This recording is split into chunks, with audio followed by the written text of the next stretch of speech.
কবিতাৰ শিৰোনাম জনমভূমি কবি নলিনীবালা দেৱী আবৃত্তি দীপজ্যোতি দাস মেলিলো প্ৰথম চকু তোমাৰ কলাতে আই জনমৰ আদিম দুৱাৰ মুদিম আকৌ চকু তোমাৰ কলাতে শুই জীৱনৰ শেষ সন্ধিয়া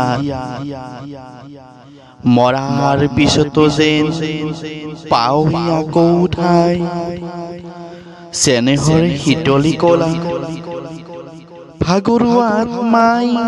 শেষৰ জিৰণি লৈ জিৰাবহি তোমাৰ ছায়া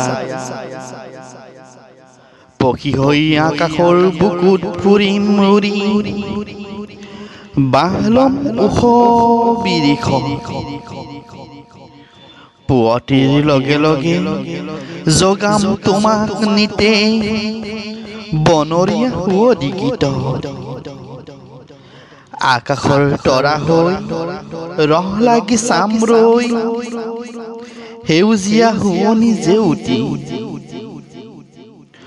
জনাকত মিল হৈ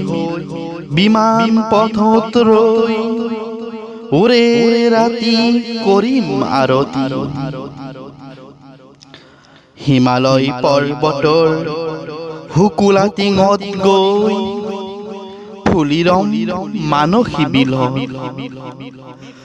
মলয়াৰ সোঁৱৰত পাৰিজাত ৰেণু সানি তোলাম তোমাৰ চৰণ নদী হৈ পখালিম দুখানি চৰণ নিতে মাটি হৈ মিলিম বুকুত সোণোৱালী মেঘ হৈ ৰঙা হাঁহি বিৰিঙাম হেতা পৰা দুখনি ওঠত তোমাৰ এই ধূলি বালি তোমাৰ আকাশ বায়ু আই মোৰ সৰগত বাস তুমি মোৰ মৰতৰ পুণ্য মুকুটিৰ ভূমি তুমি মোৰ তীৰ্থৰ প্ৰভাস ও মোৰ চেনেহী দেশ তোমাৰ দুখীয়া প্ৰজা ৰচতাত শান্তিৰ চৰণ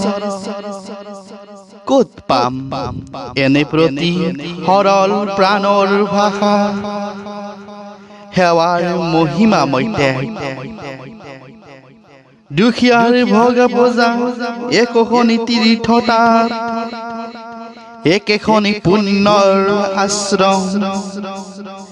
মৰিলে পুনৰ আহি দুখীয়া দেশতেই মোৰ লওঁ যেন পুনৰ জনম। ধন্যবাদ।